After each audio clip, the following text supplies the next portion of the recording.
battle. Ice Climbers, refit training.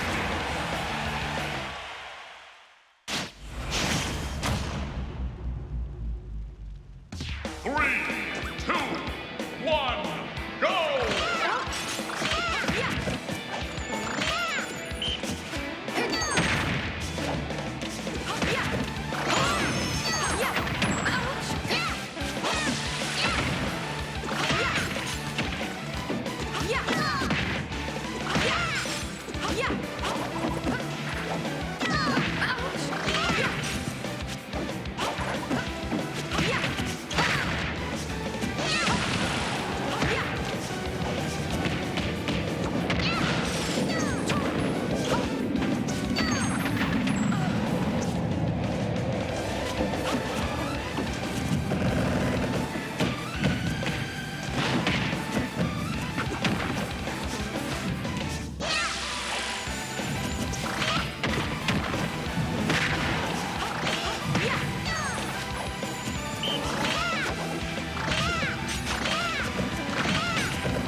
When exerting yourself, remember to keep breathing.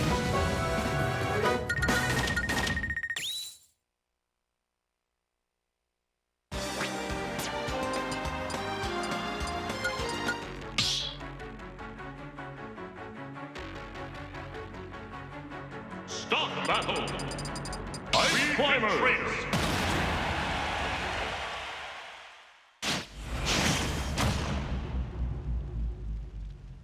3, 2, 1, go!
Start battle! Steve!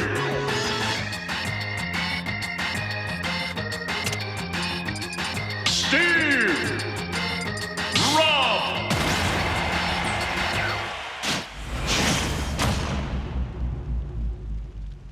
Three, two, one, go!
Hello, everybody, and welcome back to Xenosaga.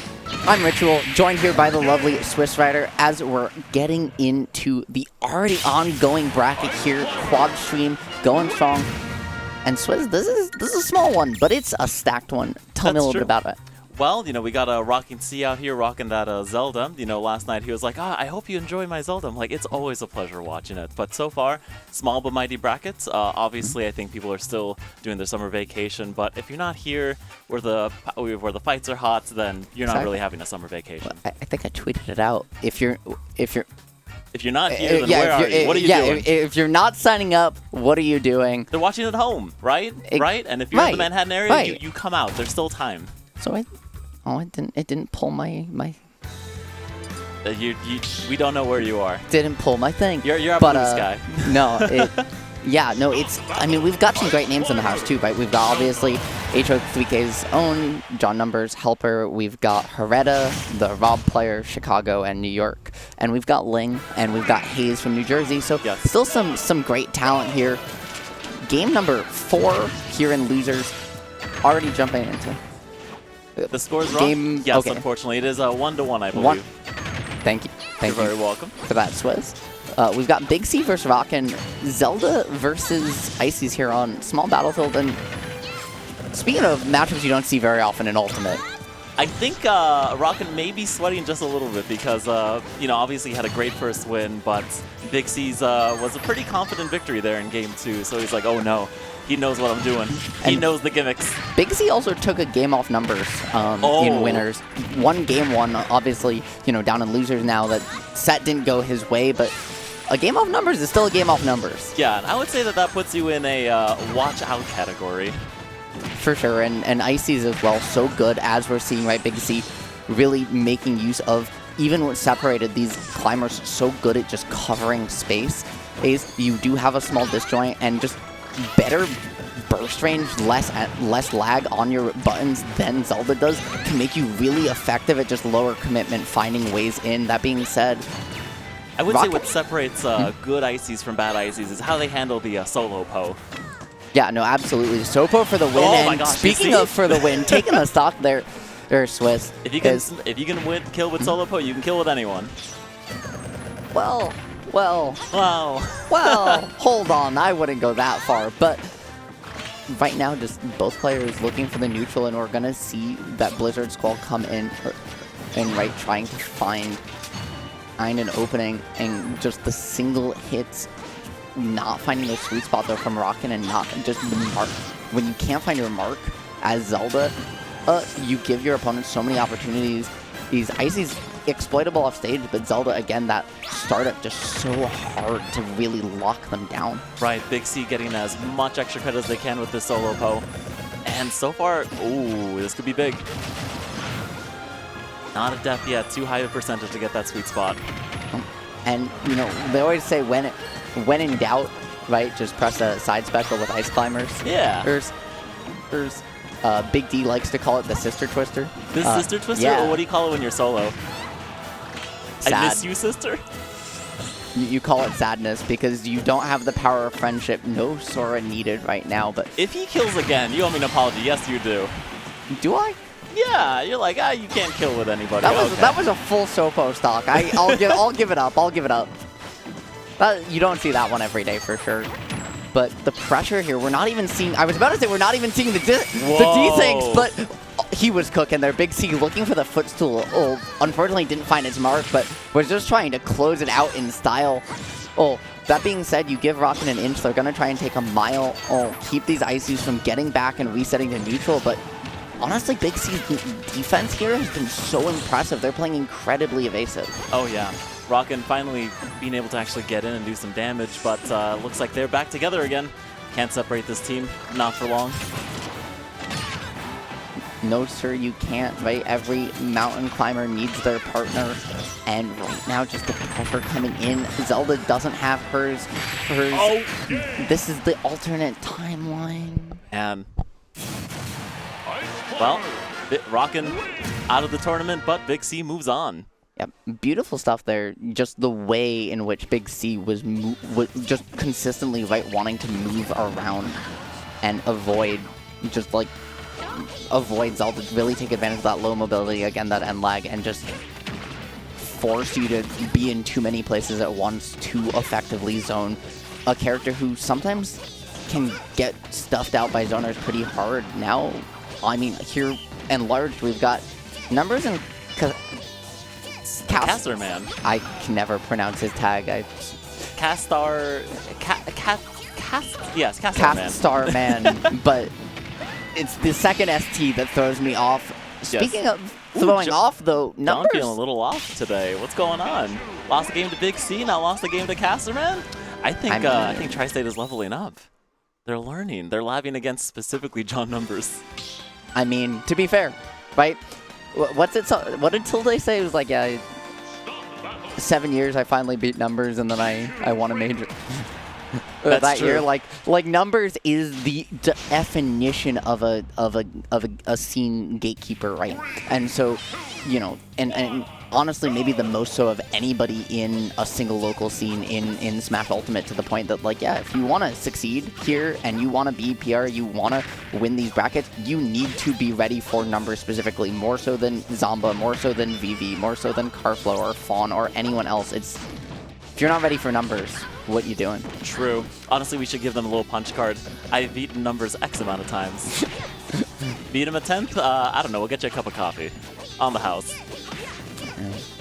Free Xeno bracket entry if you beat Numbers 10 times in a year. Oh, there you go.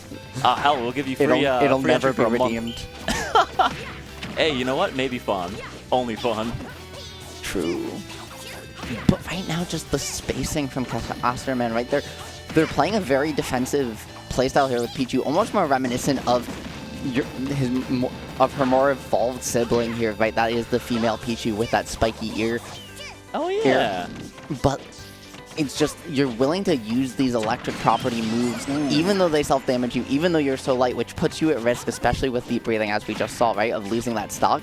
Just willing to slow the pace of the game down, but Numbers is starting to adjust as he does, and Swiss, Yeah, no, I do think that, honestly, Caststarman is doing a great job of just using those little thunderbolts to just, you know, keep John Numbers from really doing too much at the ledge, which is his favorite place to be. As we see here going off stage, and aggressively throwing them out. They're safe, why not? And that was a crazy tech from Numbers, being ready for the reverse hit of that Nair right on that top corner. I like the double jump again, just very patient gameplay from Caststarman, and reading the option after. It didn't just read the DI, but read the option after there with that thunder timing. It's a true up to a certain percentage. Yeah. So obviously he knows this like the back of his hand.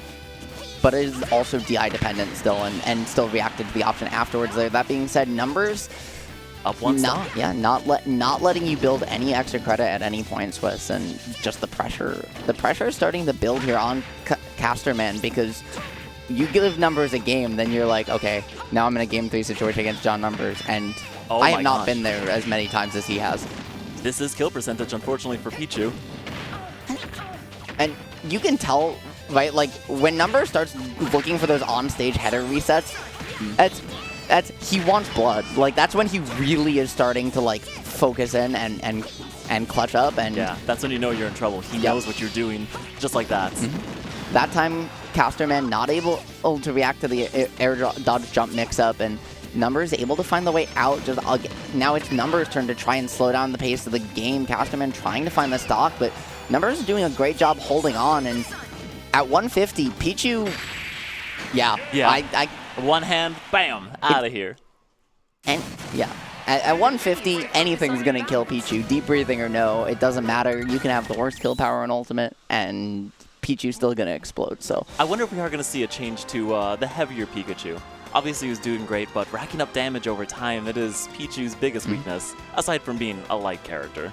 Yeah, for sure, right? And what you balance out that inability to play as defensive, as you mentioned, right, because of that weight, because of the self-damage, with a somehow even more explosive combo game. That being said, sticking with it. So, Caststarman, I did it once, I can do it again.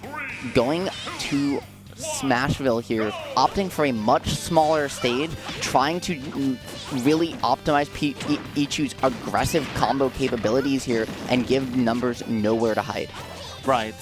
Looks like there really isn't any better place to take numbers here. Oy. Looking like pretty even stocks here at the beginning.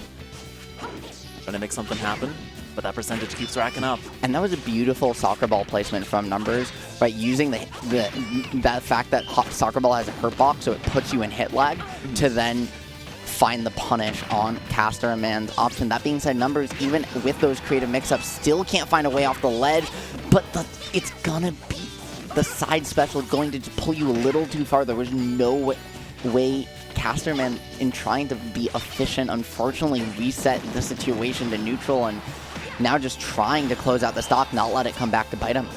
Yeah, so far John has not been going for those high recoveries, instead opting for these safe lowers. So I don't really know what Caststarman was doing there with the Skull Bash. He's trying to just get over there and cover the space. Prkr still not gonna do it. Numbers once again trying to find his way off ledge, but what down it. spike? Yeah, Oh. even with the even I was gonna say even with the sweet spot there, just not ready to tech it. You're again probably expecting the sour spot and deep breathing. There's as Pichu. That's all she wrote. Numbers with some impeccable DI here. Caststarman really just not catching them out at all, and unfortunately the regrab there. well, John's gonna and take a stock. the hitbox extension on the soccer ball again, right? That time coming back to bite numbers. He used it to his benefit there before, but anything with a hurt box is very much a double-edged sword. Right. Unfortunately, your best friend can be your worst enemy. It's you, soccer ball. It's you. Always been you. Oh, nice drag down. No Yeah. stock though. Try to maybe catch a jump afterwards or something with perhaps a footstool, some such. But just trying to find a quick and easy stock there off the drag down, but not going to get its mark. Numbers so good now, controlling the pace of the game, right? Willing to play around ledge, because Caststarman hasn't been willing to threaten him with any sort of spike. Like, right, just trying to find these drag downs, and people always underestimate Wii Fit's recovery. And as a result, like Caststarman willing to kind of give that ledge to Wii Fit, give you your home. It's like, I get it's Animal Crossing. I get everyone's trying to build a house here, but you gotta make them pay property tax. Exactly. If not, Nook is gonna come for your knees. It's like Caststarman here is trying to get anything on John. Cut him at the knees, at least one more stock. Make it even. No. Yeah, Caststarman trying to find the reset there, but just hesitated a little bit too long. Had to opt for kind of the grab afterwards, and once again just wasn't so sure. Or you can see the nervousness starting right to set in as you watch Caststarman just get a little bit less decisive on their option select, and it's giving numbers there's more time to line up these up airs, catch these landings, and you're just witnessing kind of the breakdown of decision making as pressure starts to build. Right. Honestly, John has been throwing out these very safe tilts, up tilt, forward tilts, because anything at 121 against Pichu, like you said before, it's gonna kill.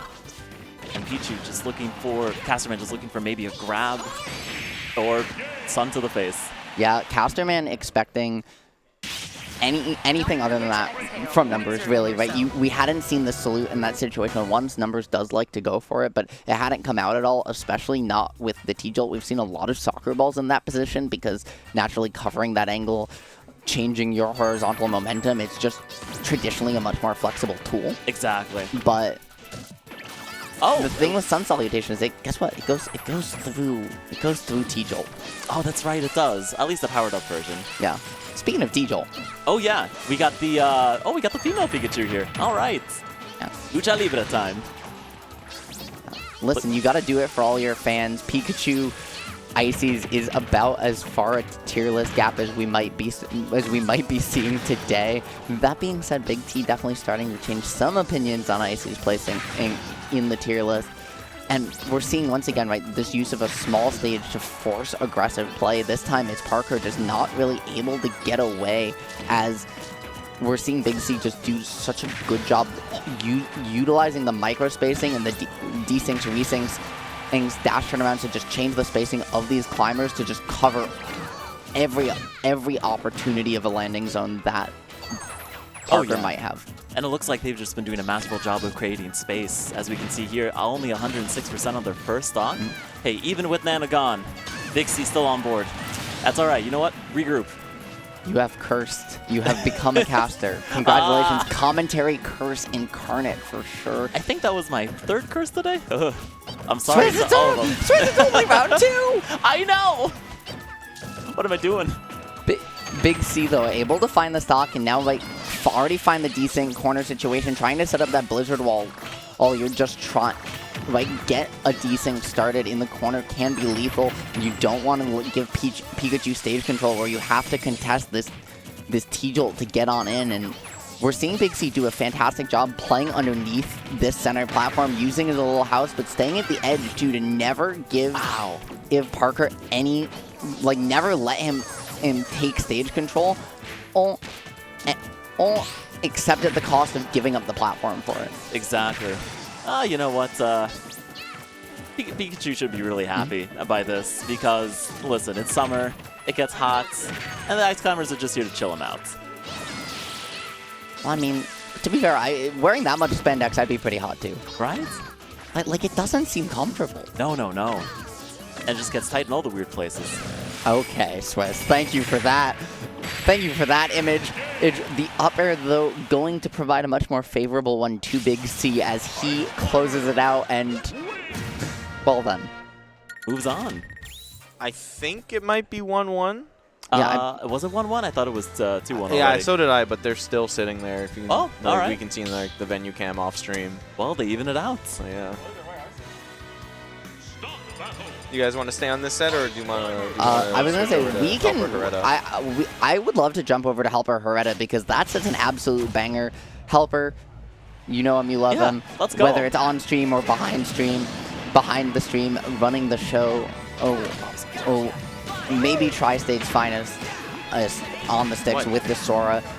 Hareta, New York, Chicago, a Rob player, fantastic talent in his own right, and has been around for a very long time as well, since the Smash 4 days. But so right now, just kind of a clash of the Titans here in this bracket to make it out of pools. Obviously, HelpR doing a fantastic job of not SDIing today so far.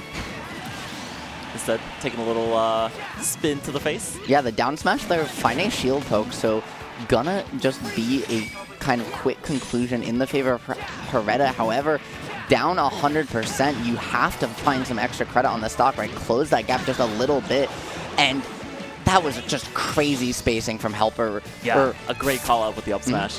Fainting that they were trying to call out the rise on the ledge jump, but then just dashing back to call out the fall instead. This is dangerous. The Rob can come back easily, and they did. It's never a good situation against a Sora that is up one full stock.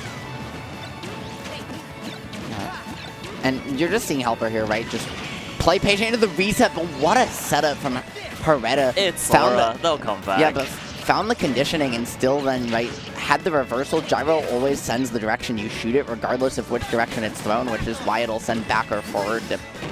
And you can get all those wonky mix-ups. Hareta trying to just cover this offstage space.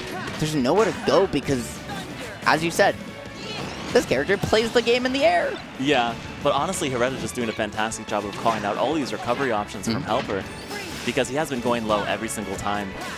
But Hareta with the fantastic coverage. And the spacing there from HelpR on the jump as well to find his way over that laser through these gyros. Like, HelpR's use of rising nair double jump cancels to just perfectly flow over these low projectiles from Hareta has been gorgeous and really the difference maker in this game so far for him. Just setting up that gyro. Speaking of, all right. Finally got the adjustment call out there as well from Hareta on that at HelpR, trying to find the ladder, but no platform means he had to reset. Still able to find the one hit afterwards, but Hareta able to find the way back to stage control, Swiss. Yep, anybody stock here really.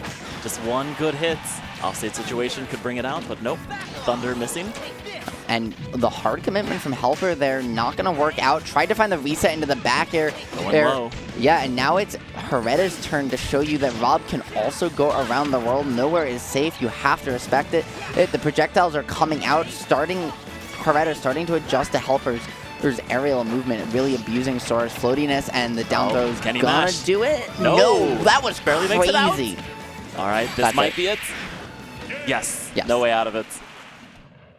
Yeah, I was going to say, that was an insane match, and speaking of insane things, Prkr swapping over down to Lucario in game number 3 and just hit the craziest Orosphere up air confirm that you will ever see. If you missed it, go back, look down on the side of that Quadstream because This set's been a banger, but that clip is something you should not miss. Oh, well, I missed it. It's okay. I'll review the VOD at home once it's uploaded to House of 3000 on YouTube, which you should subscribe to. All right, great recovery there. Yeah, trying to use the extreme speed just to get back to stage and really just utilizing the multi-hits, the active hitboxes, the command grabs, and the movement from Lucario to try and find some space. You can't escape that hammer, though. No, Big C's spacing has been insane, and numbers saying in the background for you folks at home, if you played Brawl, you know how to deal with both those characters. I played Brawl, and I still don't know how to deal with those characters. I went to tournaments that had them banned for good reason. I'm just shaking my head. Look, I was a scrub. What can I say? Tiny 12-year-old Swiss. Interesting stage pick here that this was left legal. Well, Town and City widely considered to be one of Rob's best stages just for how soon you can find those kill combos off the side, for how good you are at controlling space even on the larger stage, your ability to zone or play aggressive. Yet HelpR not leaving it open and giving Hareta the opportunity to find his way to Town and City in this game number 2. I don't think it's a bad choice, to be honest. It does give HelpR also a lot of room to maneuver themselves. No, for sure, and that high top blast zone, right, lets you survive those up air mix-ups a little bit longer. So I understand where HelpR's coming from. It's just the stage is so scary, and you have to trust yourself so much against Rob. Right, look at this gyro placement. Okay, trying to go for that back air. Yeah, HelpR's patience, willing to reset to ledge, and just play like it's Brawl Meta Knight, plank you for a minute, is just beautiful. All right, really just making Hareta get uncomfortable. Well, saying, hey, either let me test your discipline, and eventually, right, we see it start to break down as Hareta comes in, gets caught by the grab, and that's all she wrote on the stock, Swiss. Yep, unfortunately, that gyro out of both of their control now. All right, see, HelpR living just a little bit longer. So HelpR's thrown a lot of these preemptive counters out, and none of them have found their mark. I'm curious at what point we're going to see Hareta start really cash that in, because you know he's banking on it to then find his way out. And what SDI out of that up special from Hareta. Hareta living also a little bit longer. Uh-oh. All right, no more gyro. No punish. The one drag down just into the up air, trying to get Rob above you, right? Start that juggle situation. What a call out. He had that landing cross up read a mile away, Swiss. Gosh. All right, some ice. Not death yet, even at 150. Oh, HelpR's still on his first stock? Get out of here. Yeah, HelpR's had just done an incredible job surviving, allowing himself to get hit in positions where it's center stage, or it's gyro here, where he's always getting hit across stage. He's always getting hit in ways that don't make use of those short side blast zones that Rob loves. His stage positioning has been immaculate, but there's only so much chain on that leash, and there it kind of just ran out. Yeah, just yoked him back there. All right, but here we see just fire coming out, maybe some thunder. I love that up-angled F-tilt, such an untraditional option. Yes. All right, it's working out so far. Hareta managing to maybe bring the stock back, but without use of that gyro, it's going to be tough. And HelpR, they're starting to use a gyro counterplay, just the 1-2 into the reset. No. The Fundaga going to catch, but not find the stock. Hareta using the top corner to his advantage, but as you said, yeah, here you go. That's all right. Good job there, HelpR. Making Sora proud. For all those 3 Sora mains out there. Talking to you, Randy McCrazy. There's more. There are more. Well, what do you think would make Sora more of a represented character? Obviously, he was very hyped. People wanted him for years. And finally comes out and people are like, mid. Well, yeah, you know who else is that way? Yeah. Banjo. I think that's the one that hurts the most. He's the one that everybody wanted as a revival character. It's like, come on, you got to represent Rare, the golden age of Rare. And he comes out and people are like, I mean, there's Gun Z, but really only Gun Z. Yeah, it's like, with Sora, it's just he's just really floaty. He feels really strange to play. Yeah. And I think that's the thing that kind of, like, there was no way to, I think, expect the character in Smash and not realize that he's supposed to be floaty. Right. But you play any Kingdom Hearts he game, just you're like, yes, kind it's of floaty. feels like he's really technical to get the most out of, but he's also, like, he's easy, but he's non-traditional, and he kind of merges a bunch. Like he merges a bunch of archetypes in the game that don't really get merged in that way, right? He's a floaty sword character who mostly wants to operate in the air and off of technical drag down resets on multi-hits. Right. So his paths are variable, but mostly it's just like, I'm going to hit A, and then I'm going to hit A, and then I'm going to fast fall, and I'm going to hit A. And while that's Smash, right, there's not... It's really neutral air and forward air are 90% of the character's game plan, and I think people kind of felt like the character was too much of a time investment to optimize too late with skills that didn't transfer because of the character's floatiness compared to just more traditional options. Like, why put the time into mastering a character as difficult to do so with a Sora, you know, this far in Ultimate's lifespan as a secondary or as a co-main, and have to learn how to double jump cancel, learn how to do this with this floaty character when you can just play Lucina or Cloud or Pit or, right?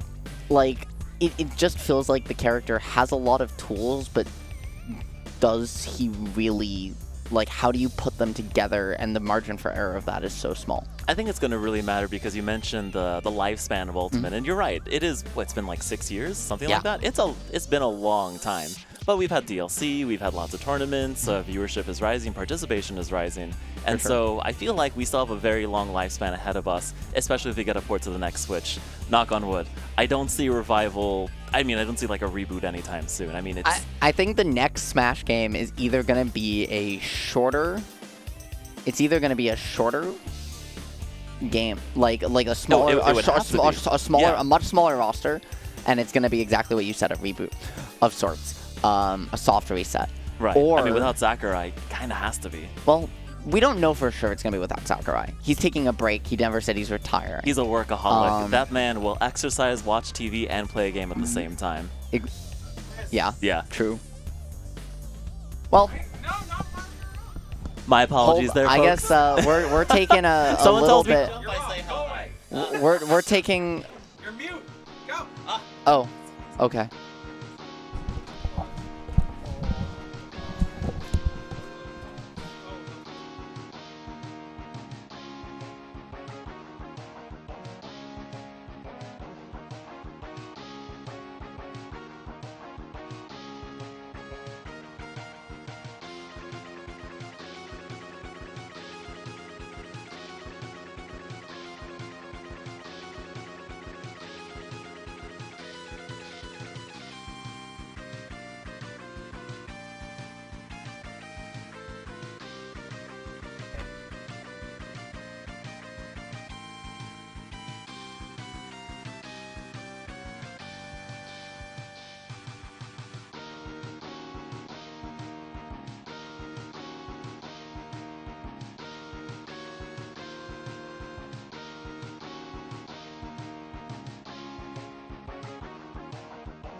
Hey guys, how's it going? Welcome back to Xenosaga. This is Xenosaga 47. I'm Caststarman and I'm joined by Ritual. How's it going? It's going great. I'm glad to be here. Just got to bring the folks at home Wave A with SwissWriter, who's now in bracket. Now here for Wave B, already going on down in the Quadstream. We've got ProJo. Hold on. What's up?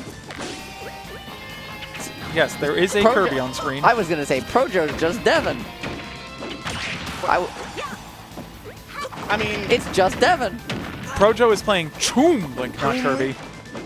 Oh, ProJo's playing Toon Link. Yeah, no, Vinylic is our sort of resident Kirby player right now. I see. I was very confused because I saw Devin sit down in a stream setup. He's down in the bottom center. Everyone insists to Vinny that he shouldn't be playing Kirby, but here he is playing Kirby. You know what? I appreciate a character specialist, and Listen, especially, you know, in Ultimate, you can still have character specialists, even for low-tier characters like Kirby. Okay, counterpoint. Kirby is really bad.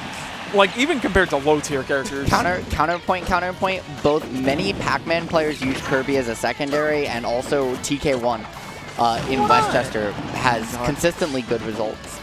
So, I don't know what to tell you. I'm curious what the synergy is with Pac-Man. That's very interesting. But right now, what is currently interesting is a Vinylic's very healthy percent lead up against ProJo here. Yeah, I love the drag down into the grab there. They're just finding ways to work with Kirby's multiple jumps, but poor mobility to find non-traditional approach angles and around these very active zoning hitboxes that Toon Link can throw up, but also because much like they're floaty, they're slow, which is great for zoning, but it also means you just don't, if they find their way around them, they have way more time to punish you, and Vinyl finding the way in, getting the stock there, and just doing a fantastic job weaving through this wall of projectiles. Absolutely, and part of that is finding that optimal punish, as we saw there, the up throw on the top platform. One of the reasons that we typically see Kirby sometimes counterpick to Battlefield. Being said though, ProJo evening things right up, but here we see the low percent combos of Kirby and finding the jump early as well, but ProJo with the early spin attack to get himself out of there. Vinyl's just willingness to just get in and occupy this mid-range just beyond Toon Link's sword has been beautiful, and so far ProJo is just having a very hard time keeping him walled out. The pressure from Vinyl has been immaculate here, right? Constantly causing the backpedal, but with a reversal opportunity here in the corner, this is ProJo's chance. Oh. I shouldn't have said anything. Right into the up smash as well. That is going to be Vinylic taking game one. See, I was just blaming Swiss for caster curses, and now I'm out here doing it. These players can't catch a break today. Speaking of catching a break, though, we aren't going to have any in between the games.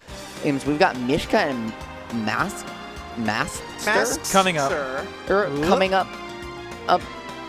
Samus versus Ken. Likewise, right? A question of how do you find your way in on this wall? Samus does have like Toon Link, has some really good up-close buttons, but just has a little bit better movement, a little bit less commitment, which against a character who's arguably more solo rushdown than Kirby and Ken, can be really scary. But once you get in, right, we're seeing Masstxr really show it off here. This character is capable of killing you in one or two more interactions. Absolutely. It's kind of the difference in Rushdown is once Ken gets in, he is incredibly difficult to get out. Even if you have some of those great reversal options, like we even heard but didn't see the initial hits of Screw Attack coming out from Mishka. Ken's attacks just a little bit too fast, and a great combo right there to set up for some ledge trapping. Yeah, the weak into the strong down tilt into the crescent kick was gorgeous stuff there from Masstxr. That being said, now you're in the air, your percent's going up. I love the route to find a way back to stage using the focus, not just to increase air drift, but also as a way to threaten around this projectile. However, Samus forwarder not just incredibly active at that CQC-based zoning, controlling that aerial space, also a multi-hit, so something that Focus can't really deal with particularly well. And Mishka taking the game Vinyl and ProJo, though, still well underway in game number 2 here on Town and City. What do you think of the stage pick? Town and City for ProJo, interesting. So opting to not sort of have the platforms on all the time. How do you think that affects the kind of poke and zoning gameplay of ProJo? I think, well, you have to be... Obviously, you like the large on-stage size, the smaller blast zones on the side, the larger one on top. Harm and Hurt, both players kind of equally. Both are characters pretty flexible in their kill routes. With the platforms, it's really a question of, for Vinyl, it's... All of these platform layouts are in places that ProJo can set up underneath, that he can force you to take a lower angle approach like we just saw, finding the catch with the F-tilt, and there's just not really anything Kirby can do because of that top plat in the way. You're seeing in ProJo position under this center plat while it's there, and now that you have Final Destination, ideally this is where Vinyl finds a way in, but it's so hard without hard commitments like that dash attack because of this large stage space. And in addition to that, I mean, FD is not the be-all, end-all of Sonar characters because, you know, in other stages, platforms offer so much protection, like you were saying before.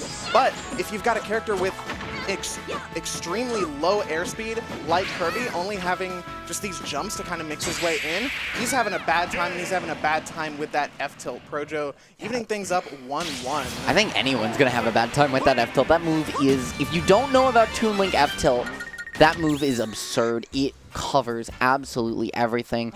And as ProJo takes one victory for Team HO3K, it's going to be Devin trying to stave off defeat on another one, trying to find a way to get this stock off Tropical, but then a whole nother one to go. Oh, what do you think of the Charizard here? I mean, obviously Devin is looking to live a bit longer. 103% already, almost getting caught by that up smash, and as well securing the kill with that Charizard back air. But Devin did have 2 stocks to work through, one of them off the table already, but now you're a big body like Charizard trying to find your way in against this multi-layered projectile pressure from K-Rool, the crown back and forth, as well as the cannonball, and Tropical is just making himself at home under this platform. Yeah, that's unfortunately going to be it for Devin himself. Tropical taking it 2-0. I like the Charizard there in theory, but once you're struggling to find ways in, once your percent gets up to that 150, 160 range where Cable's just going to make you explode anyways, maybe you can try and switch back to Squirtle there and just like abuse the fact that you're small, you're fast, because you're dead anyway if you get hit anyways, to just use that movement, use that combo game to just try and get a bigger advantage state. Yeah, instead of finding survivability through just sheer numbers and character weight, you know, find the survivability through just having a better neutral. No, Force. The other 2 house members are on stream. Numbers is the one on production. Hi. I gotcha. I gotcha. Anyway, we're seeing once again, right, this platform spacing from ProJo coming out really trying to prevent these falling aerials that are the bread and butter of Kirby's combo game.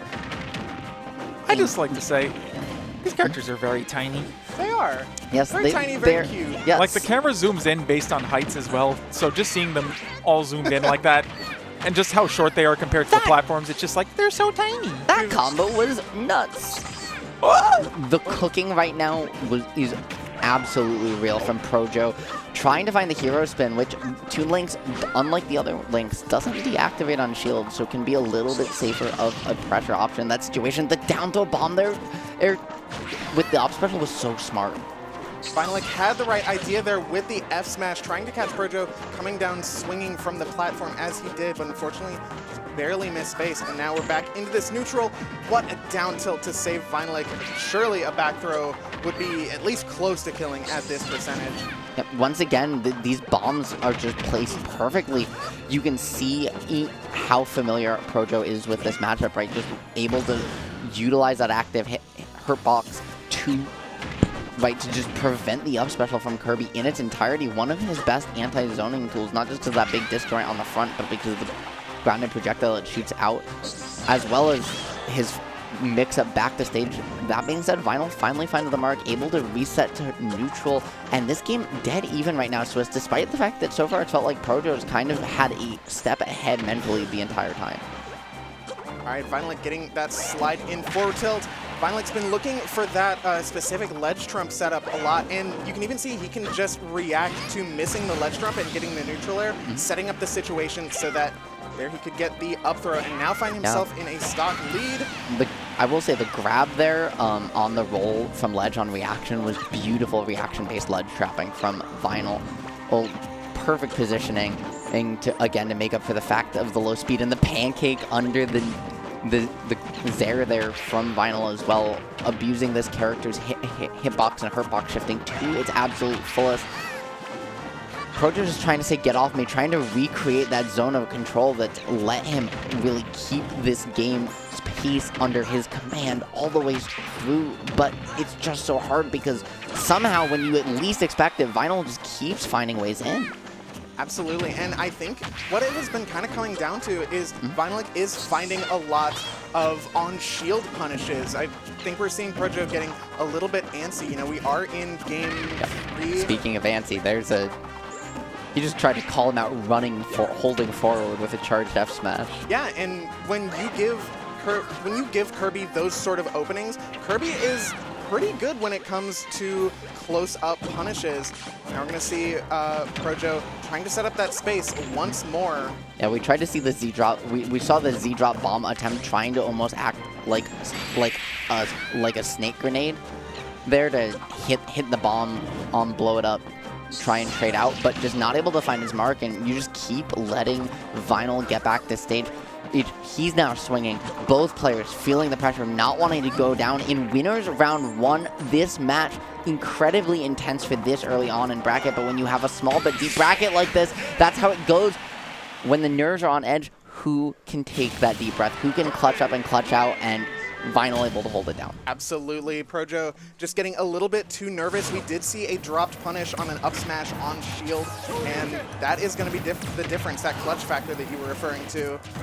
Speaking of clutch, though, we're going to see if Masstxr can clutch things up against Mishka right now. 200% on the board, but this is a Shoto with Rage right now. I mean, sure, you can maybe 30-40% off from killing. I was about to say a forward air or a neutral air could be death.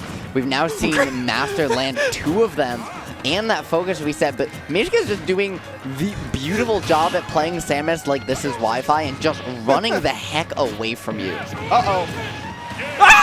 He missed the DI. Are you kidding? I knew I'd win. I knew I'd win. Shut the fuck up, Ken. Go back to crypto. Oh, true. Street Ken, Fighter 6 lore. Yeah, Ken, guys, it wasn't that Ken was divorced. It wasn't that Ken was divorced. It was worse. They took all my aims. Yeah, it wasn't that he was divorced, Haze. Don't worry, it's that he's a crypto bro. It's worse. All right, anyway, moving on into sort of a production team. Yeah, I was going to say the battle of the behind the scenes here. Yeah, but battle of it's battle BC, battle of BS behind the scenes. As Devin versus SwissWriter, the production master versus the commentator, up and comer, Marth versus Pokemon trainer, and Devin managing to take the first stock, but Swiss trying to just minimize his extra credit, and it's just so hard because while you expect, you know, while Charizard is a big body, he's very fast, and that back air's got crazy range. It's so, with the multiple jumps as well, you just have the flexibility to kind of bait out these commitments, which we're seeing Devin do from Swiss, and then just punish at spacing with the back air. Absolutely. Swiss right now looking for some ledge trapping and finding the shield breaker as well for the up smash to take the kill, but that's 85% extra credit. Absolutely no slouch from Devin, and he's going to be looking for something pretty soon. Already switching off the Squirtle into the Ivysaur as soon as he finds that space for the grab. I think there's an easier explanation for Devin's lead right now. He told Swiss if he wins, he doesn't get to commentate ever again. ever again? So what we're hearing is that Devin is attempting to rig bracket. Fixed matches? Devin He said, didn't... Swiss, you better throw. On stream, no less? If you ever want to commentate in this town again. You'll never work Speaking in this of, town again. And I mean, honestly, I think Swiss might prefer that explanation with the rising nair point blank on shield. I think that might be the best option you have is, hey, I'm actually throwing guys with my Yeah. John right now. Okay, enough heckling our friends aside. With true statements. Yeah, the flame Oh, breath dear. just gonna... Okay, never mind. Let's go back to the we don't heckling have for a to talk second. about No, that. let's go back to the heckling for a second. And on the Devin says third no. stock, you take a dive. Devin says, no, it has to look convincing. Wait, Numbers, that was convincing? It wasn't. The throw was too obvious. No. What are we focusing on? Well, I was going to say, Haze Spyder going on right yeah, now. that is a winner's match. Let's Yeah, focus on that. and also just a fantastic set. Spyder, not only is the most consistent player, but very talented Pokemon trainer. Haze, New Jersey PR, Diddy Kong, has finally found that... Good. I was going to say, finally found that missing piece to his gameplay in terms of patience recently, except when he gets put under pressure, but playing very confident early on right now. So I'm not 100% sure. I believe one of these players has a game right now. I don't know who, though. One of them. This is in game 1. That's all I'm saying. We'll just say it's game 3. It'll be more intense that way. Oh, it's game 2. Oh, sorry. Okay. Well, He's finding the panic roll in there and getting called out for it, but still able to find the reversal monkey flip. Just such a great mobility mix-up of that Spyder, just not able to cover it. And Haze's positioning with these bananas, able to just really use the item to its fullest potential, not just as an aggressive tool, which you're used to seeing, but also as a defensive option to find these reversals and get out of dodge. I know right now we're seeing Haze play almost sort of like kind of a set play game plan of utilizing all of the tools of Diddy Kong to just set up this multi-layered pressure, like we saw right there, getting into the up smash, and now he's finding himself with a stock lead. Well, I thought we were going to see something silly there on the platform with the banana, but Hold on, they Spyder- patched out the pyramid scheme. Spyder making it out with his life, but already bleeding on his third stock. All right, good DIing in to avoid that banana into down air, but already 97% almost unanswered. Haze's positioning on his neutral airs and down when he has banana in hand is incredible, because you'll DI out to avoid, as you said, the combo extension, as you said, but then because of banana, he's able to immediately get the recatch off of his aerial and then throw it to continue the combo regardless. His coverage is immaculate. He's just utilizing the circular hitbox and the way in which Diddy can hold space with banana, knowing the threat range perfectly, and Charizard knows what frame 5 up smash is like to dish out, but maybe wasn't so sure what it was like to take it before Haze gave him one right up in that. And like we were saying before, we saw that exact same sort of set play game plan. Haze able to place the banana right in front of Charizard as Spyder was getting up, and you're in the corner, there's a banana right next to you. What do you want to do? You want to jump. You want to get out of there. And Haze correctly calling it out with the up smash. Two characters who love to jump even more than the norm in Smash Ultimate. We've got Ling versus Vinylic down in winner's quarters on the center screen there over on PS2. I believe this is game number 1. Ling able to find the first stock with the forward air just utilizing that crown, swat you off. And if you thought Kirby Toon Link is hard, how does Kirby ever get in on Peach? I mean, that's for Vinylic to figure out, not me right now. Already Ling with a stock up, and Vinylic trying to find his way in with some forward airs, starting to see some pressure, but this is where we start to see the weaknesses of the Kirby rushdown game plan, is because Kirby does not have like the greatest of tools, he's gonna have to rely on hard reads. His normals are excellent. And his aerials are pretty solid as well. It's just so awkward because of Peach sitting at that float range. You can kind of you can outfloat a lot of his, but you're not going to be on the ground to get caught by one of his best buttons and down tilt. You're able to drift back from up tilt. So Kirby can't rely on those grounded normals that are so strong against a lot of the rest of the cast. As well, Ling, very experienced in this matchup. He's known Kiwi Birdie, the Pac-Man player from Connecticut, for a very long time, all the way back since the Brawl days. Ling pulling a bomb already, speaking of Connecticut. He's out here on the mic, and Yeah. The Where do you perfect go? place. No, that's just over. But yeah, Kiwi secondary is Kirby, so the two of them have definitely played this matchup before. And Ling just trying to end it all right there with the Peach Bomber, but not gonna find its mark. So, but still able to find the reset down arrow platform into the up special. Ling's been taking some notes from Udace. All right, Ling continuing on the pressure, but Vinylic finally starting to fire back. But like you were saying before, Peach just able to drift out once Kirby finds those openings, and only 40% on the board. Vinylic's gonna have to find something a lot more substantial. Yeah, and we're starting to see Vinylic mix in these crouches a lot more, which I really like. Kirby having one of the lowest profiling crouches in the game. Peach, like even with as minimal height float, is still slightly off the ground, so a character like Kirby can kind of get under some of your more horizontal hitting moves. But a player like Ling, you saw the spacing, he held full momentum forward to make it look like he was drifting over platform, making Vinyl think he could dash underneath, only to use float to instantly cancel his momentum, drift backwards, and then cover the space with the forward air. It was just beautiful stuff. Absolutely. Speaking of beautiful, that drag down neutral air from Spyder here up against Devin 3000 to seal that second stock, and already working on Devin's last stock. I'm not sure if this is game 2 or 3. Game 1. Game 1? All right.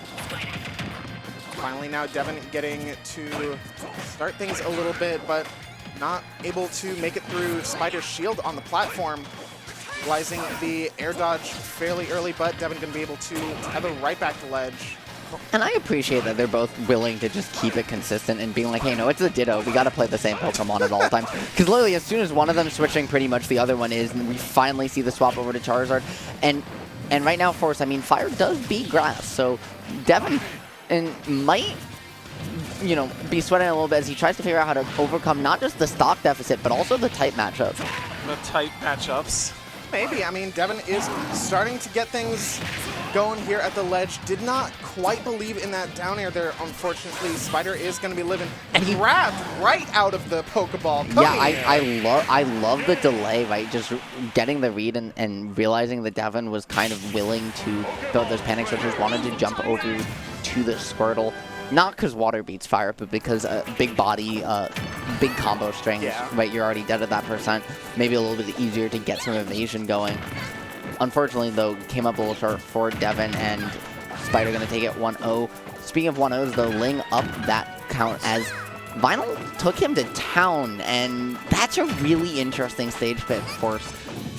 How familiar are you with Peach with Peach's stage choices? Not too familiar, though I have to imagine Town feels like an incredible Peach stage. Peach likes FDs.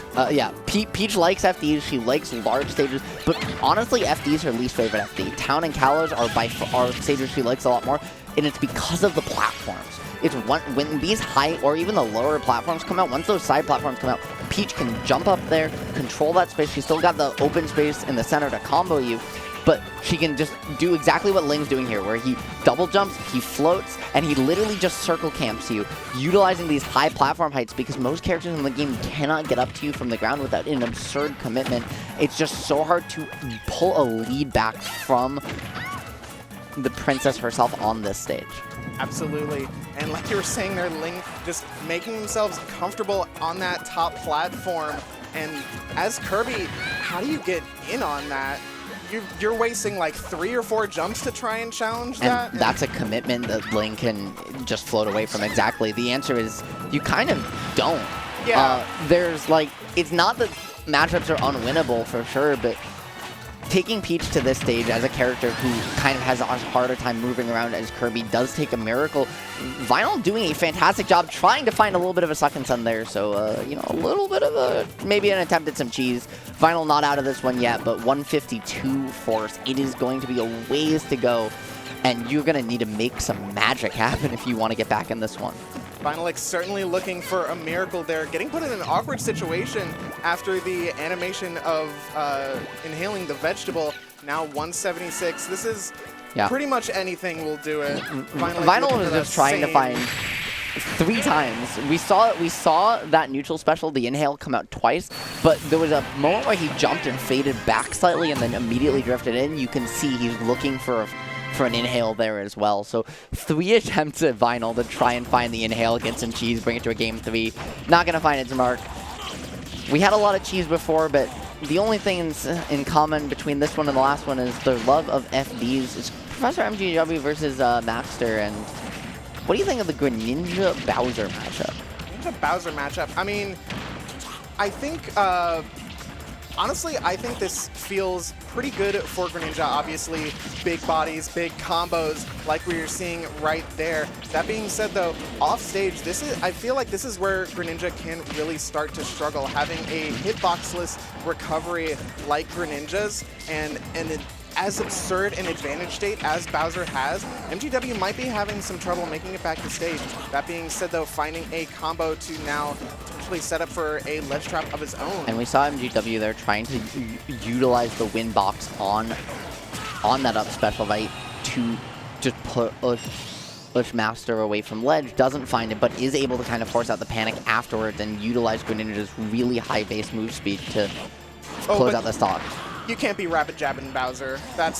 You just got to know that. And that's honestly, part of the matchup. that's the biggest contrast between these two characters. It's not their speed, it's not their weight, it's not what aerials they like to kill with, because honestly, those things are a lot more similar than you might think.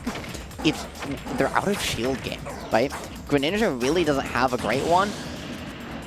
And speaking of not a great one, MGW making a not a great decision. They're trying to find the down air to bounce off of Masstxr, who just said, what if I didn't go that direction? Wouldn't have even had the spike box either. I mean, it probably might have been able to get a forward air. Yeah, it would have either comboed into forward air or just been a poor positioning where you're still in a better position to edge guard, even just the up special hitbox after that point would push Bowser too far to get back to stage. So all this being said, I think the more interesting thing about this matchup is that Mass chose Bowser instead of Ken. I actually do agree with numbers, especially if you're knowing you're going to go to Final Destination here. But well, it's character first, then stage for starters, but yeah. Well, isn't it? It's right, because it's game 1. Thank you. For some reason, my brain was like, oh, it's game 2. It is interesting they opened it with it. Not necessarily a bad choice, but it is interesting. No. I agree. I think the idea is you just want to try and just live a little bit longer. You're really afraid probably as Ken of just getting put off stage and kind of just never able to be let to go back, as well as just like Greninja having that back air multi-hit with the water shuriken is a multi-hit as well, kind of just makes focus a little bit more difficult. But Spyder, we just got there, but as soon as we got there, we go away because Spyder takes it 2-0 over Devon. That's 1-1. Oh, yeah, I think that's. Oh, it's 1-1. Devon won that game. Yes. My apologies. I can't read apparently. But anyway, moving on to Vinylic versus Mishka, and now we're in another sort of scenario of you know, the sort of mini game of the night, which is how does Kirby get in with copy abilities? Well, yeah, I was gonna say Kirby with Charge Shot is one of the strongest copy abilities in the entire game. Kirby can combo forward air into Charge Shot and Charge Shot into forward air. That's really funny. Yeah, you have a true kill confirm at like 50 with Kirby Charge Shot. Look at Kirby with that helmet on. He's so cool. It's considered a high-tier doubles team, actually, is Kirby Samus, because you can just guarantee Kirby always having Charge Shot, which is crazy to think about. As well, you just have neutral air, you have some pretty active both aerial and ground and normal to scrap with Samus. Unfortunately, though, they only go so far because all it takes is one hit for that kill power to just come out and clutch. Yep, and now we're starting to see Mishka trying to set up that pressure once again. Now that the helmet is off the Kirby, now Mishka's the only one who gets to play with a Charge Shot. Oh, but these up air strings. Just reading the DI. Tried to find the reset on the down tilt, but unfortunately got the strong instead of weak hitbox, and so is going to be Mishka able to reset there. Or Vinyl just trying to swing, but having to guess again, right, because of that slow move speed. Found the trip on the 33% chance there, but not able to find too much of a conversion. Samus able to use those time bombs to just really mix up the aerial momentum in a way, again, that Kirby kind of just can't chase. Yeah, it really just kind of comes down to finding the landing or just finding like a short hop up air. All right, 135 on Vinylic right now. Mishka trying to set up a jump setup from the corner with that Morph Ball Bomb. Not quite finding it. I like the back air there, just Mishka opting to reset at the situation, down percent. You know you're going to trade, but it's honestly worth the guaranteed reset as opposed to the 50-50 of I either reset or I die. Unfortunately, doesn't go their favor. Still kind of coming up short. Vinyl managing to clutch out game 1. And speaking of, speaking of, I was going to say game 2, we're jumping over to Professor versus Masstxr, where Masstxr's gone Terry here and Hollow Bastion against Greninja, and I like the stage. I don't know how Hollow, I imagine it's good for Greninja, but it makes sense that these two characters like a lot of the similar stages, so I like this pick. I will say platforms can sometimes mess up Greninja's up smash. There's a lot of issues where Greninja's, like the first hit of the attack will connect and then they'll just get knocked onto the platform.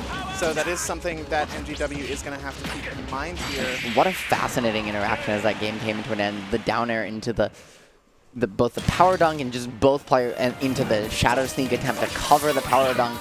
The coverage was just gorgeous, and as we watch games and sets come to an end, we watch game 1 end, game 2 end, now over to game 3 SwissWriter. Spyder and Devin trying to say who can be the last PT left standing, who has a chance to be the very best like no one ever was. Absolutely. Devin needs some cheese. Ooh, that's a pretty good start, getting some throw confirms. Devin having taken game 2, bringing us right back into PS2, where it seems like Spyder is starting to get the... That was a gorgeous stall with the tether there, the drift back. You make them think you're going to grab ledge, and then you jump and drift back so that your tether air stalls, so that... And they don't, they misposition themselves, and Devin able to find the way back. Beautifully heads up play from him. Ooh, but maybe committing a little bit too hard. Now having to deal with ledge drop and the day 1 Ivysaur F smash charge at ledge. It felt like Devin really had control of that game until he went all the way off to neutral air. And even though it didn't let the pressure off of Spyder necessarily, it gave just enough of a lull for Spyder to take that one breath you need to reset. And then he just found the read, and that was all it took. Reset momentum is very powerful. All right, but once again, we are back seeing Vinylic versus Mishka. Still game 2, pretty much even game. Mishka with a little bit of a percent lead, and I'm a little surprised, or actually no, Vinylic won game 1, so I'm not surprised that we are back to PS2, which is just an absolutely fantastic Samus stage. And not surprised to see Vinylic doing well in this matchup either. Kirby does do pretty okay into Samus. Because of that short stature, that low profile and crouch, just the way a lot of Samus's zoning tools operate, those missiles, partially charged shots, Kirby can kind of crouch right under, and obviously, as we mentioned before, right, that inhale ability, just so powerful. A decent number of Samus's normals are also prone to getting crouched under too. So Kirby can just be like, I'm landing with an aerial. Oops, I dodged your counterattack. Smile. Yep, the best tool Samus has consistently is landing Zera, but that's also a relative commitment, or those fully charged shots. And while especially with the charge helmet on Kirby, you have the opportunity, especially if they give you that was just what? All right, Vinylic starting to mount an offensive of his own, trying to set up some ledge pressure, but these Morph Ball bombs just making the timing so ambiguous from Mishka, and now he's going to be, keeping that second stock, dodging the grab as well. And yeah, Mishka not really wanting to commit to any of those normals that we were talking about before, which are so prone to being low profile. But a great confirm from Vinylic to even things up. And just the forward throw reset here into the down air as well. Reacting or reading the DI in there. Very smart 50-50, because on DI out, you get that forward air. On DI in, you're able to find that down air, and at ledge, right, they're much more prone to it. So beautiful stuff from Vinyl here, adjusting, trying to find a way not wanting to let Mishka take you to a game number 3 here, finding a way under the just missed space. Is air, and Vinyl's cooking right now. This is Swizz. I think Mishka might be starting to sweat a little bit. Yeah, no, these percents are closing rapidly. Mishka trying to find some space for himself at the ledge, almost getting caught by an F smash, but a good get-up attack. Yeah, I was going to say, Vinyl definitely watching the Spyder Devon set there, looking for that F smash attack. And Mishka tried so hard and came so far, but Force, in the end, nothing even matters. Nope. Time for the Twitch, Twitter famous matchup. Can't imagine what you would be referring to, John. Oh. Okay, well. I'm going to be honest, I don't even know. I actually don't know. I mean, it's A Peach player, big body. A Peach player just like posted a clip of her doing like a 0 death on a K rule, and it's just like, it got very memed on for a little bit because it's just like, oh yeah, Peach on K rule. Haha. To be fair, Peach down tilt down air doesn't work on Bowser. It's the only character in the game. Down tilt down air? Yeah. Interesting. Because Bowser, when he's landing out of hit stun, he's so big, he gets frame 1 invulnerability on his head. Interesting. Yeah. And it's coded in the game. If you go in training mode, you can actually see it happen.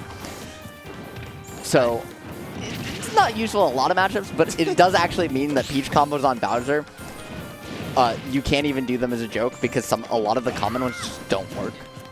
Interesting. But speaking of Bowser, we've got Masstxr coming back on the Bowser up against ProJo here in losers round 2. And the princess in another castle, right? No Peach here to be found. Is ProJo sticking with the tried and trusty hero of time? Absolutely. And trying to find himself back in this game. Does find the first stock. And also just utilizing these PS2 platforms to try and make him some space for himself with all these projectiles. I love that placement of the bomb to catch the high flame breath. And the spacing there from Masstxr there at ledge as well, right? Just to find that up tilt, covering jump, covering neutral, covering pretty much almost every option except get up attack or hold on ledge there, which is gorgeous stuff. ProJo not ready and just trying to find. It's weird to say that the zoner is trying to find a way in on the rushdown character, but that's really what we're watching right now, right? Like, Masstxr's doing an immaculate job playing that defensive out of shield game, running away, resetting the situation, and just utilizing his stock lead here to make ProJo chase him. Absolutely, and as well just using all of the tools of Bowser to completely negate most of ProJo's projectile game What plan. a call out! Huh? Good lord. That was just a, like, I'm just gonna say it. That was the most random of random down airs in that. I mean, and I mean, you could see based on the DI out, right, that ProJo not expecting it either. absolutely not. But speaking of unexpected things, Tropical with an extremely healthy stock lead over Ling here in this game 2. Yeah, there are K rules in New England, most notably Brujo, but Ling, Brujo do not travel to each other's events, do not play. That being said, we're talking about Peach play on K rule, right? Ling trying to show it, but an uncharacteristic combo drop from him is gonna give Tropical a chance here. Ling, if you can find the stock, right, right, we keep talking about it, but you're 1-0 to death away. Absolutely. I mean, if Ling is able to find this stock, it's basically even at this point. Yeah, right on the money. You are one hit away from death against Twitter this combo? King K rule, but Ling labs those Twitter combos, those numbers, so don't be surprised if you see it come out here. Tropical, the question is, how do you find your way around the down air? Tropical could be at kill percent right now. I'm just, Absolutely, but But that armor on that belly is big. He's a big boy, and he eats his veggies. shall we stay on this, or do you want to focus another? The turnips have no power on him. I think, honestly, we should stay on this set. I just agree. because it's Yeah. to make it out winner's side. It's 1-1, K-Rule Peach, Ling, the #1 seed of the tournament, here getting let's do this pushed while we're to waiting. the limit by a King K-Rule. Not a character that you would expect to be pushing Ling to their limits like this, but right now Tropical really making things work, and we're going to see how things work here in Game 3, running it back to PS2, which I believe Ling won Game 1 on. And like this goes back to the same thing we were talking about with Ling on Town earlier, right? The large space, right? PS2 actually has the largest on-stage space of any legal stage in Ultimate. Combined with these higher platforms can be so good for Ling once you get a lead to just run away, circle camp, reset. K-Will does have better tools than most to get up there just because of how big he is, but the downside is, well, I mean, we keep talking about the combo game. Yeah. That being said, though, I mean, I feel like we can't really sleep on K-Rool's vertical burst movement. I mean, it is a commitment, sure, like up air and up smash, but those moves are incredibly fast. For sure, as well as the auto cancel window on PS2 platform for up air, you can buffer an up air out of down throw, and it covers both the fast and slow mash, because if they fast mash, they get up air, and if they slow mash, they get you actually auto cancel and get the up tilt. So there's a guaranteed death situation, but also just a fast way for K-Will to reset the platform, cover that vertical space. Unfortunately, speaking of space, the miss spacing gonna give Ling the reset to neutral here, take back that stage control off the throw, and I'm just really impressed by Tropical's owning right now. It's so simple, but the slight timing mix-ups on the crown to cannonball to crown to cannonball to reset is just gorgeous.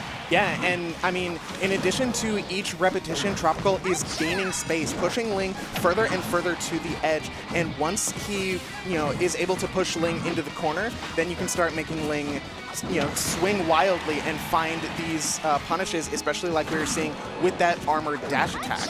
For sure. Speaking of swinging wildly, looking for the Peach Bomber there, but not going to find the mark. Tropical taking the first stock. And Ling has to remain calm. He's been more prone to upsets recently, getting 9th at a weekly for the first time anyone in Connecticut can remember, losing to TRL in hindsight. So 2 players who've been in the scene for a while, but not players who've taken very many sets off Ling at all. And now that just the normal turnip and the crown coming back, Tropical's coverage has been immaculate.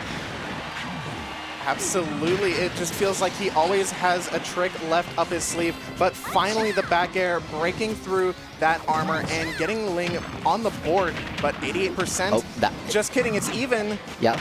Wow, the armor on the crown toss gonna allow Tropical to survive that. Ling there looking for a combo, but had to kind of turn it into an edge guard attempt to one based on just Tropical's really excellent DI in the situation. We're seeing Ling now starting to utilize throw-in vulnerability, right, to find his way around these crowns, around these cannonballs, and honestly, I think that's going to be his X-Factors. How can he find these grabs in these situations, just really seize stage control? Because Tropical's thriving in neutral, but honestly is kind of taking a lot of percent in disadvantage. Yeah, it feels like once Tropical was no longer able to find that setup, but there we go. One grab, all it takes for Tropical to find himself in a stock lead once more and potentially knock our #1 seed into losers before bracket. Again, Ling has been more prone to upsets as in the last couple months, but I would be baffled to see him lose to a King K. Rool. And we'll see. Tropical has been kind of controlling the pace of the match thus far here in Game 3, starting to set up that multi-layered pressure once again. There we saw Tropical trying to go for that up air I was talking about.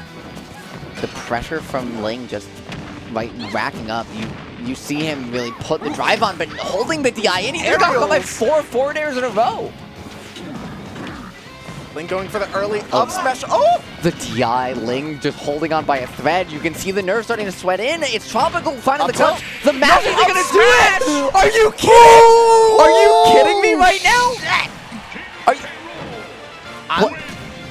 What did we just look at that What's point. up, Devin? Look at that big How's it old going? point. I hate K-Rool so much.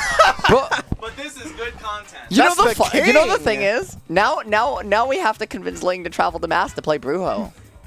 Holy... Devin, I was saying on stream earlier, Ling lost to TRL in hindsight at a Hog Weekly a couple weeks ago. No, hindsight, the Mii Sword Fighter, and TRL the Falcon, neither of whom have beat Ling. I think their hindsight's taken 1 set, and I don't know that TRL ever has, but it's just like he's been more upset prone. But that's insane. That's insane. Is insane. What? Everyone point. The point. I love the point. See, Okay. Are he's there any pointing matches? at There is me. a match in progress. there This is. one. Do we Yeah. have? Well, All right. now that we've taken the moment to get that shock out of our systems, we've got Masstxr versus ProJo here in a decisive Game 3, trying to wind this pool down to a close. but only loses round 2. Just what? And I like the Hollow Bastion pick here a lot for ProJo. I think for Masstxr, again, it can be a little bit of once Toon Link gets that center plat control, unless they overextend, it can be really hard to find your way back in. Yeah, I mean, it can be sometimes difficult for Bowser to take space, unlike K. Rool, like we were seeing earlier. Bowser does not quite have these sort of gradual tools to make his way in. Instead, trying to find these down airs, but a good grab to now get himself stage control. All right. And I like the attempt at the bomb drop there, but that's, once again, Bowser's excellent out-of-shield option with that flying portrait. It is coming out, right? And the crouch mix-up as well. You can see Masstxr pulling out all the stops here, trying to keep ProJo confused at ledge, racking on the percent, but once again, it's going to be that forward tilt, doing the taxes, and just... Absolutely. What does that move not do? It hit him like way behind. Yep. Masstxr was in a different stage and he got hit by that F-tilt, but F-tilt for F-tilt. Masstxr bringing us to pretty much dead even game, last stock, game 3.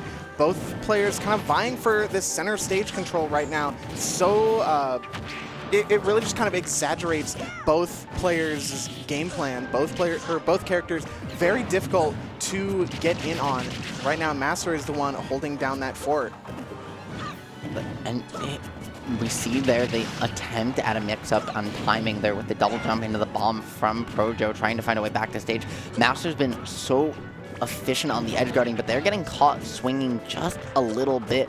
Not going to find the down air on ProJo after getting the call out of a century just moments ago. And honestly, E-Force, it feels like, I feel like Toon Links, whether they're confident or not, always just have the most hectic gameplay in Ultimate. They're just like running away from you and throwing stuff and like they're mashing. Internally and then, cartoony. Yeah, they are literally, it's like, oh, people mash and run away from you.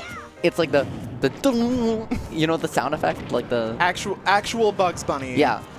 All right. Right now we've got pretty much dead even game. Even without the platform, that is going to be doing Toon Link light and floaty. If you didn't know in Ultimate, being floaty kills you off the top faster. Being a fast faller kills you off the sides faster. That makes sense. And if we want to move on to Haze versus MGW with our final winners semis match of the of pools before we move on into bracket proper of top 12. A very small, but I would say still incredibly stacked Xenosaga. Yeah, it's incredibly stacked for sure. I'm definitely going to be taking a little bit of a break from the mic. I'll pass it off to you and Swiss for a moment. And at that point, but right now it's just Haze, MGW. Not quite a Pokemon battle, but Mom, we have a Pokemon battle at home. Pokemon Diddy Kong's a Pokemon, right? He's an animal, so I guess kind of close He's an animal. Ooh, but right now, MGW, the one playing like an animal, getting that stock off of Haze with the, or reacting after that re-grab. But now Haze finding some space for himself on that platform.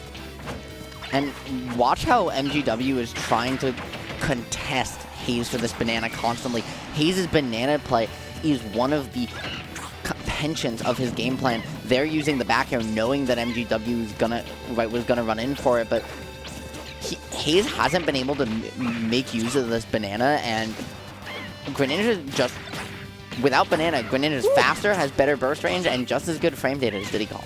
Yep, trying to find a reset there with the neutral air, though Haze fighting his way out. Still has to work on MGW's second stock here. Ooh, and there we see, I love this layered pressure from Haze, utilizing the slow peanut popcorn as well. Down till looking, just again, right, trying to find a way into that forward air kill confirm. Greninja sometimes can struggle to close out these stocks if you don't land that last hit, even at 42, right? Just trying to find this stage pressure. You want to get as much extra credit as possible, but Haze now with that stage control, finally able to get the banana in hand, did a great job of making Prof work to get back to stage. However, he's able to do so, and Haze, for all that effort, really has not got a whole lot of percent for it.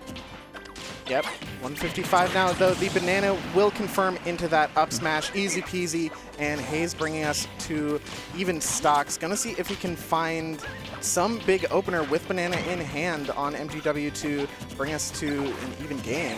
That banana didn't hit the stage on the first one, so Haze able to get the extra hit. MGW almost landing on it at the worst possible moment. And Haze just monkey flipping a little and inputting the kick by mistake is gonna cost him the game. Unfortunate way for that one to go, but force. But just what some fantastic Smash Brothers we're having so Absolutely. Super Brothers. For the Nintendo Switch. No, Super Brothers for the Nintendo movie theater. Starring Jack Black. True. All right, looks like we're going to be moving on to Hareta versus Steezy. Where is this in bracket? This is losers round 1. Pools. Pools? Give me a second to check. Look at this. This is losers pools.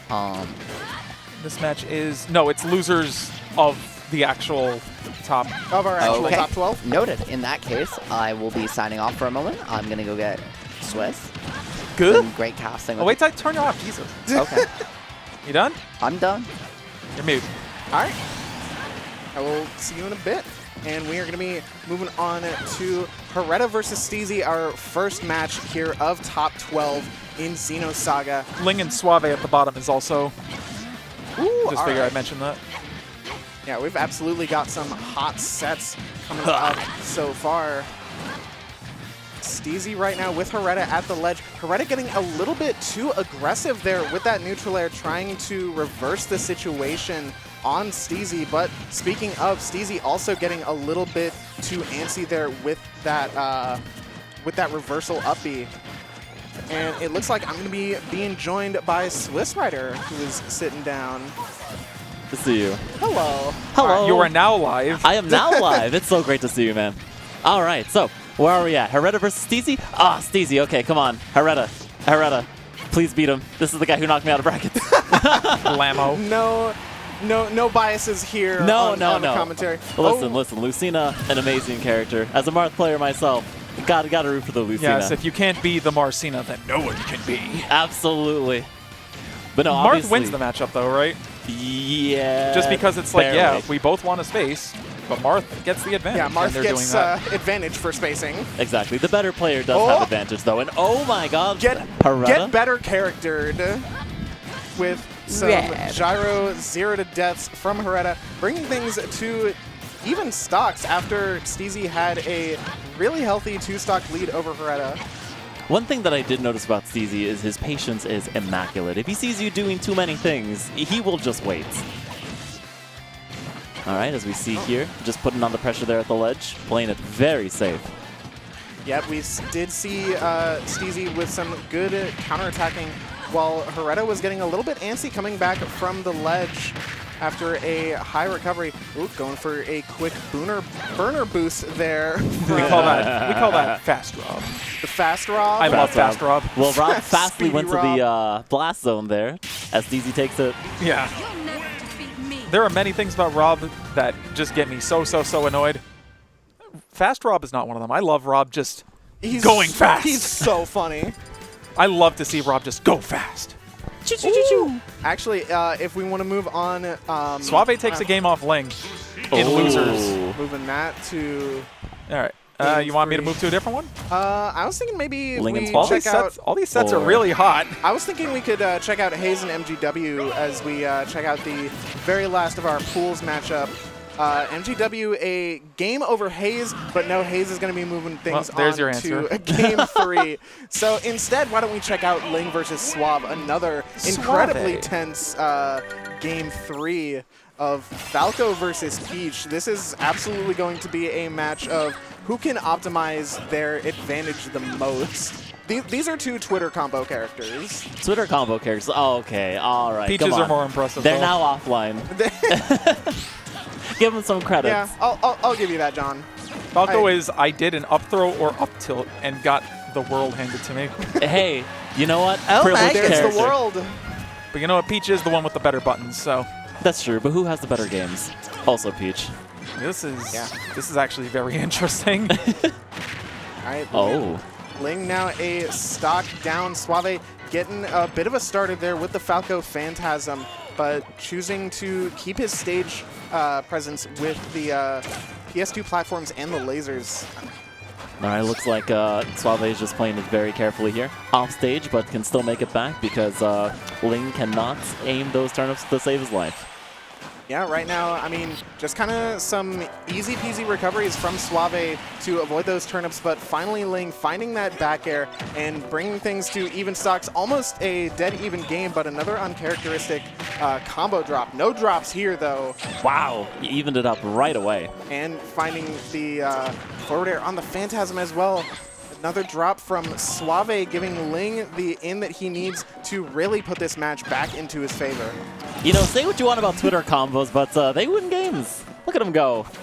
Absolutely they win games, and potentially going to be winning Ling into losers round 2 if he's able to continue the pressure here on Suave. He's high, though.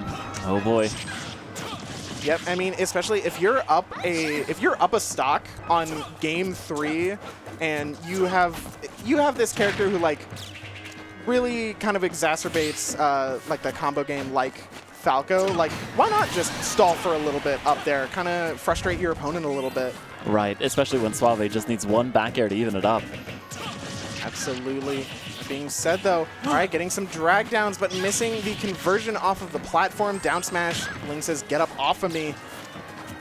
Now let's see if he can continue this pressure. And misspacing the grab from Suave, an unfortunate dropped punish. Going to be giving Ling a lot more % on the board. Oh my gosh, another grab in the air. Really anybody's game? No, no, too high, too high. Too high, but wow. There's a good catch, but he just needed to be a little bit lower or follow him up. Okay. All right, very tense, but just the neutral there you go. air from center stage. Good job, Ling. Ling is going to be moving on, not going to be taking out two sets in a row. What does LVD stand for Ling? Who is he No repping? clue. This is not the right one. Is I it have this no one? idea. Could be the right one. Why don't we? There we go.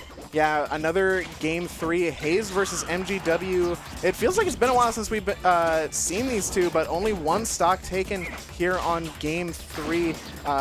Haze's second stock bleeding pretty bad, while MGW still sitting with a stock lead. We got some final boss music here too. MGW Formless. Absolutely not going to be. That's almost a kill. Yeah, almost. Unfortunately, at that percentage, I mean, especially at these high percentages, Greninja can struggle to kill without like an up throw, and especially now that Rage is off the table, MGW might be having a little bit more trouble. At this percent, Greninja really kind of needs something raw, like forward air or Forward air, back air, a grab. Yeah, grab. I think up throw at this percent should do it. Unfortunately, falling out of that water shuriken, that surely would have been Haze's second stock, but instead... There we go, the back air. Actually, that was just neutral air. That was neutral air? Yeah. Jeez. Now MGW gets to work with a stock lead once again, trying to utilize the banana, but good weave from Haze to avoid the follow-up there. And I love the way that Haze is playing around, specifically MGW having banana in hand. It feels like MGW has not really had the opportunity to make much use of the banana. And, I mean, just that little bit of frame advantage from MGW picking it up seems to have been enough for Haze to find some openings for himself. It feels like a bit of a trap. Like, obviously you want to play around with the banana, play with the banana, but if you have the banana, that's your only option until you throw the banana. Yeah, I mean, especially for a character who relies on his normals as much as Greninja. I mean, just compared to other characters, kind of like normals to specials, I feel like Greninja definitely relies on his normals more than most characters. Exactly. So with banana, you can't do a neutral air into the forward air, into the follow-up. Like, no. Ooh, but catching the monkey flip with the up air, that is going to be MGW moving on into winner's top 12. He's going to be fighting Tropical. It looks like Masstxr. No, we'll call him Masstxr. Yeah, we've been calling him Master. All right, Masstxr, obviously a dominating performance with Ken. Mishka was commenting to me earlier. He's like, oh, you know, I just didn't play as well as I could, and you know, I was up at Masstxr was at 200%, Mishka was at 30%, and last stock he lost that game. Jeez. Like it's just incredible. I think we did commentate that one. All right, and I believe this is another match to. I think winner of this will move on into top 12. The winner of this will fight Caststarman into Hareta. Oh. Caststarman. So let's see right now. Let's see if the Shotos are on the rise. As oh no, as Ken takes 43%. I mean, you know, you're losing all your money to crypto like that. Stocks are not looking too hot. Ken, we told you not to invest in Dogecoin. Oh, no. All right, Spyder right now. Spyder stocks are looking hot, looking for a 2-frame there with the down smash, and Spyder has just not gotten to, or I mean, Masstxr has not gotten to play the game. Well, it is an unfortunate thing about Ken. So Ryu can play at more of a distance, but Ken really has to play from mid to close, and if you can't get in, or if you have like a lot of great outer shield options like Spyder does, it makes it very difficult to start a combo. Ooh, unfortunately, whiffing the grab the wrong way. And, I mean, this is really where we start to see the strengths of Ken, potentially, but no, Spyder finding that grab, not finding the Flame Breath follow-up, and whiffing that reversal a little bit too soon, but fairly lackluster punish from Masstxr. Gonna see if we can find something else again. No, just another neutral air, I believe. That's all right, clean stock. Also, I kind of just got the name. Ken Masstxr's Master. True. Ah. I get it. Ooh, that is, yeah, that holding that, like that, God, was it the crescent kick? So strong. Can kill absurdly early. And oh my gosh! But speaking of killing absurdly early, Brawl, the Ivysaur advantage state. is Ivysaur Vine Whip. Finally a reversal DP from Masstxr, trying to reverse his way back into this game, but with a full stock behind, and Spyder already starting some amazing Squirtle combos, utilizing that platform, and reading the air dodge with the up smash. Wow. Read him like a book. An incredibly dominant performance from Spyder, and he's going to be moving on to fight Caststarman in losers round 1 of top 12. But in the meantime, I'm definitely interested in checking out Haze versus Big C with some Ice Climbers. Yeah, every time that Big C is on the screen, he's fighting somebody who is way out of his tier list. But obviously, Big C obviously has been showing up quite well with these Ice Climbers and showing everybody that, hey, Ice Climbers, this is a force to be reckoned with. Absolutely. Even Sopo. You think he chose this tag on purpose? Yes, Icy, He's Big C. the big climber? No, considering the tag of one other noteworthy Ice Climber main, Big D. Oh, Big D? Oh, Oh, I see. A, B, C. Oh, he's even one higher in the alphabet. Now this is the real meta. Up The But yeah, main meta. this guy isn't too shabby. If you were watching his set versus me, he was making me sweat a little bit. I He was. took That a was game off, no? That was an incredibly Yes. tense set. Thankfully, I remembered my holding Nana hostage skills from Brawl.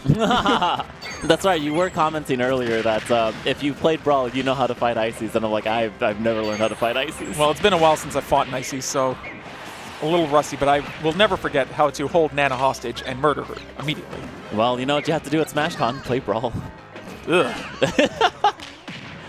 Yeah, I'm definitely very interested to see how this set goes, because one thing I noticed from Big C in the match against John Numbers is just how incredibly, I was going to say how incredible Big C's surviving is once Nana is gone, but didn't even get the chance to see the Sopo there as the up smash, just cleaving through both Ice Climbers. I think his big advantage has been his spacing in regards to like everybody else, but because he has disjoints, he has the little Swister Twister. Oh. But the unfortunate thing is that Diddy is a character that can break through a lot of those disjoints because he just has those bursts. Absolutely. That being said, though, you know, one of Diddy Kong's best burst options in the banana toss may run into some issues against Ice Climbers, depending on, you know, which of the climbers you actually hit. Right there, though, that is going to be Nana gone, and now we get to see the Big C Sopo. Oh boy, So here we we're going go. to see if it can continue that same survivability, or if Haze's relentless pressure with this banana right now. You can already see just Oh, What it's the gonna be heck was tough. that? gradually pushing He Big came C back. into the banana, but Big C just fighting right out with that Squall Hammer.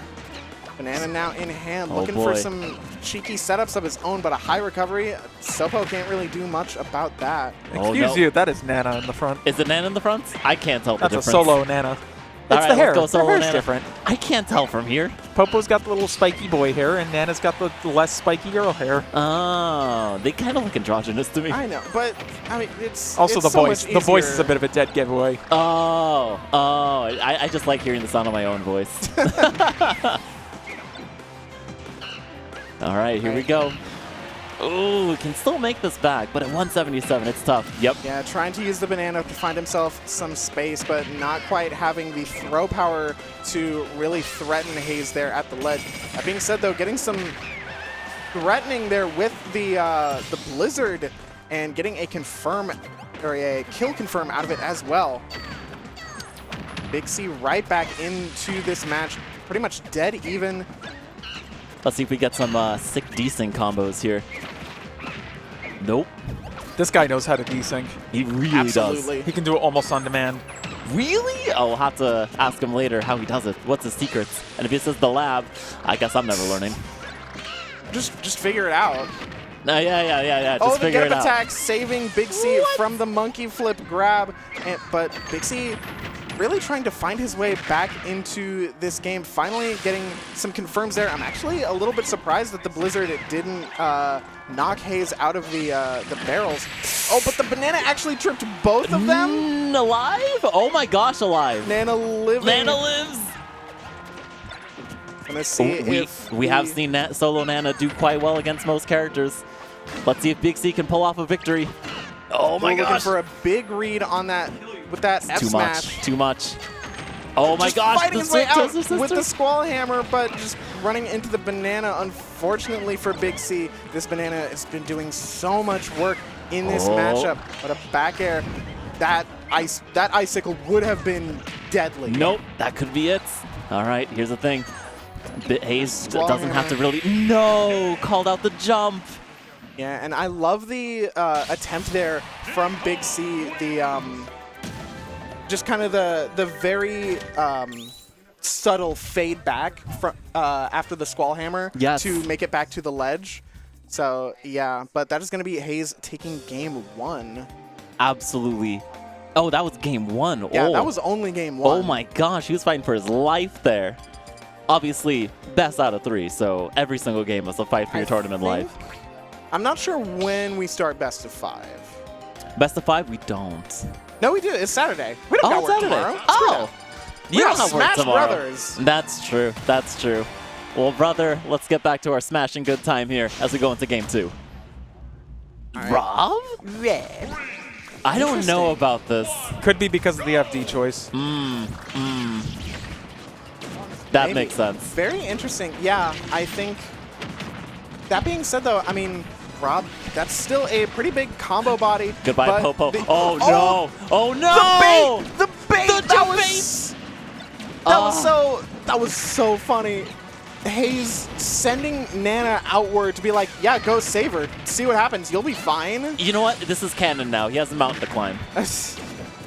Big C absolutely does have a mountain to climb, but gonna see if Haze will even let him. Rob is certainly a mountain. The mountain of a character, but look at these decent combos. Oh, trying to make something happen here. Going for that. Trying to go for the spike. Find his way out with the reflector of the arm rotor, but with each repetition, that is gas being lost out of Haze's tank. Trying to find his way up with a high recovery, but that Ice Climber's up air is huge. Honestly, I think it's their secret weapon in every matchup. Once you're in the air against Ice Climbers, beware. You're gonna die. Especially if you got 2 of them. Uh-oh. Absolutely. Not enough there to stun Rob. All right, Gyro hitting both of the climbers, and now the climbers being desynced, but in a bad way. Nana is too far away to And help. unfortunately not close enough to air dodge into the stage. As Big C is on their possible last tournament stock.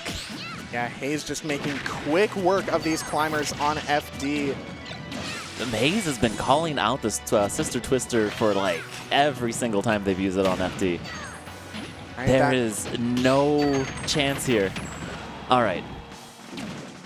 All right, that being said, though, Big C finally finding his way in, getting a bit of a down smash. The gyro saving Haze. Yeah, the armor catching both of them, and that is big damage even on Nana. Resetting the situation again, and that is actually not going to be it. He's going in. It is going to be the end of Nana, which potentially... No! Interesting. Oh, he side specialed, trying to get back on stage, and you unfortunately went too low. I think what It happened happens. was Big C was already mashing the side B for the first Squall Hammer, Yeah. and because he got clipped once, he ended up inputting it again, and that is going to be it for Big C as Haze moves on to fight Ling in Losers Round 2.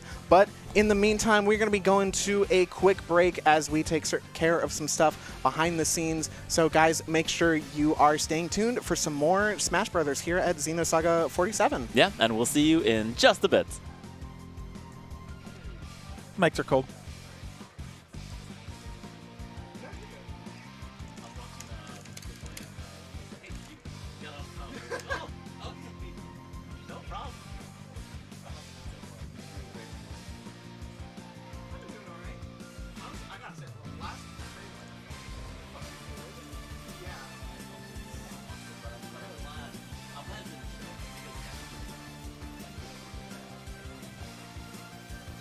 Oh my god, I hate HelpR so much.